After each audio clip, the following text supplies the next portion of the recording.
A new book is offering a fresh take on dating that may get your single 20-something back in the game. It's being called a dating reset of sorts for singles looking for a fresh start and a new perspective on the dating game, the dating world. Zack Oates is the author of Dating Never Works, ... until it does. It's a humorous how-to filled with first-hand advice on dating. Great to have you here in Studio 5. I say always trust a well-dressed man, especially when he's wearing pink socks. Oh, wow. So well, thank you. We're in good hands today. We're in good hands. Well, my wife helps me. I love it. Now, you say wife. This is based on a lot of your practical dating experience, but dating did work for you. Yeah. I mean, it took me over 1,000 dates to find her. So... Is that real? That's no, the math? But really though, like I'm a numbers guy. I like to keep track of things, and it really did take me over 1,000 dates. But honestly, like in the in the beginning of the book, I say that I think I was lucky that it only took 1,000, because honestly, she's awesome. Oh, that's a good line. Yeah, she's awesome. I just got a chance to just briefly say hello. She's beautiful. I can say that. So that's really fun. That's really fun. She did the foreword on your book. She did. So we should say you're not a dating coach. That's not your official title. No. But what role do you take as the author of this book? What's your goal? So.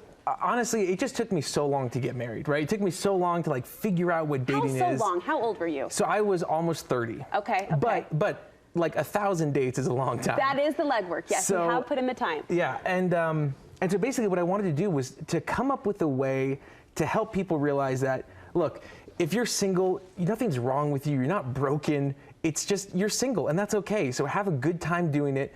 And these are some tips I've learned along the way. So it's 100 lessons from 1,000 dates. Do you think singles put too much pressure on themselves? Yeah, I think they do, and I think that that other people do as well. Especially in our area around here. Like, if you're 25 and single, it's like, oh no. But look, it's okay, right? As long as you're keeping on going, you're keeping on trying. Stay hopeful, stay positive, and things are going to work out. When did dating get so serious, do you think, and why? That's a great question. I think dating, just because the whole concept of everything wants to focus on family, and I think that's a great, that's fantastic. Sure. Families are wonderful. Worthy goal. I think that it's just, when you take the flip side of that, and you say you can't be happy unless you're married, that's totally erroneous, right? I was happy when I was single. I'm happy now. My wife was happy when she was single, and that's her forward is basically saying, look, it's all about you. It's not about getting married. It's about having fun and enjoying the process. So one point you make in the book is flat out, you're telling singles you don't stink at dating. Yes. Aren't some people, Zach, bad daters though? So I think I've met a few. I'm just saying. So here's the concept, is that you might not stink at dating. You might just be a good person. Okay, so think about all the things that make someone bad at dating, right? They're clingy, they spend too much emotional effort on things, and it comes across as like being way too forward. Okay. But now you take someone who's good at dating, right? They kind of hold back, they don't text a lot, they kind of play the game. Uh-huh. Now, who would be a better spouse? So you're saying the bad dater could be the good spouse? Yeah. Absolutely. You don't stink at dating, you're just a good person. Yes. I like that, playing up on those qualities that we want in a mate. Exactly. But may scare us off in the dating field. So that's a new perspective to look at. Yeah, so take a step back and realize, like, look, if you want to date this person, then like that's fine. If you want to get married, you better be looking for some different attributes than just having fun dating. You do encourage singles, though, to be cautious and to stay out of what you call the friend zone. Explain this idea. All right, Brooke. So I go to pick this girl up for what I think is a date. Yeah. Okay. You think it's a date? I think it's a date. Okay. And we've gone out a few times, so I go and I pick her up. I open up the door, and she's standing there in like yoga pants and a crinkled T-shirt, and I'm like, that's cool. Like, we're gonna go cash. So then she's like, oh, hold on, let me get my shoes on. And I kid you not, she reaches into her closet and pulls out a pair of Crocs. I mean, like, we're talking Crocs. Don't knock the Crocs. No, Don't knock the Crocs. But we weren't going gardening, okay?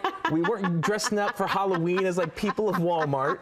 We weren't showering in the third world country. It's like we were going on a date.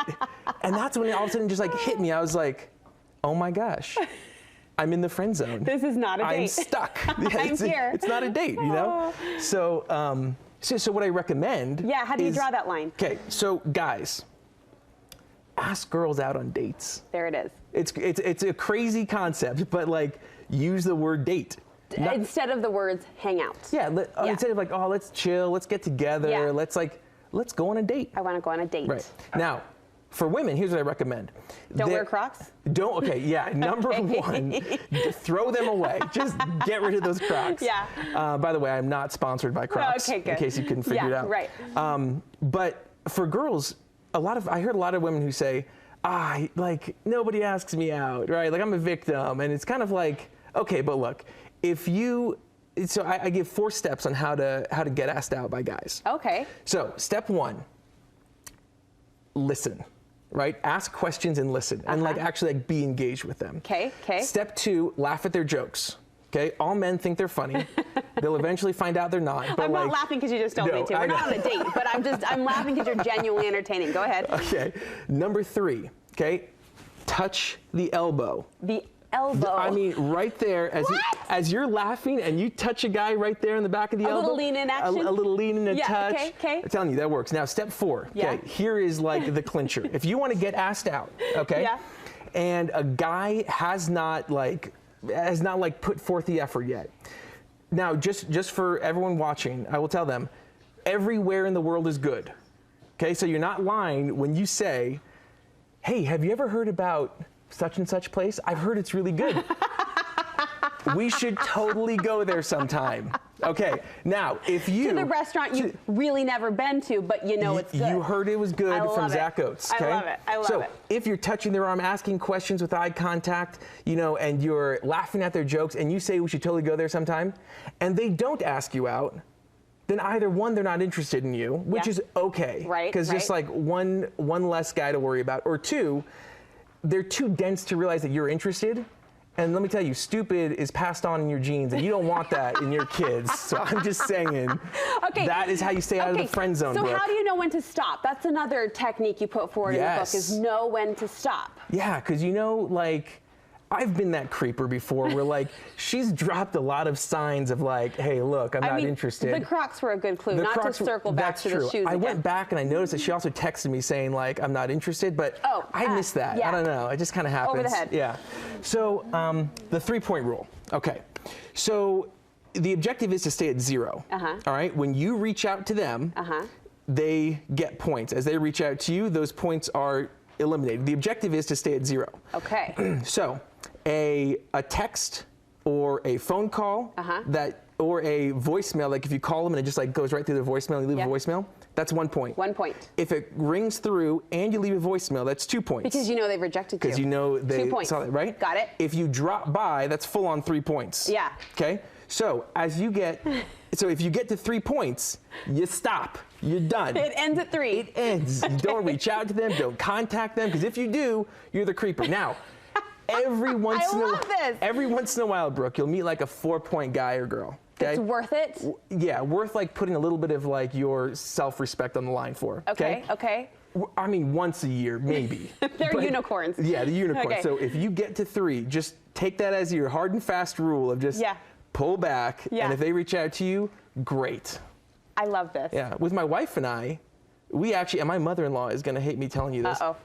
But anyway, we met and kissed the same day. So I said, you smooched her. It was the only time in my life I've ever done that. And this is what I say. It's okay to kiss on the first date if you marry him, okay? That's no pressure. Yeah, no that's pressure. the end chapter after this one. So make sure when you lay one on cute Annie Oates, you know that Oates is going to end up at the end of her name. That's it. This was so fun. Can we bring you back? Please. We've got more rules to get into. Where do we get the book, though? You can find it on Amazon.com or my blog at bowlofoats.com. Very, very fun, very clever, and I have to say, some thoroughly thought through ideas and techniques. Is this appropriate for moms to gift their single son or daughter? Absolutely. It's lighthearted, yeah, right? It's fun. No offense. It's fun. We'll bring it back. This was fun, Zach. Okay, Thank you so Brooke. much.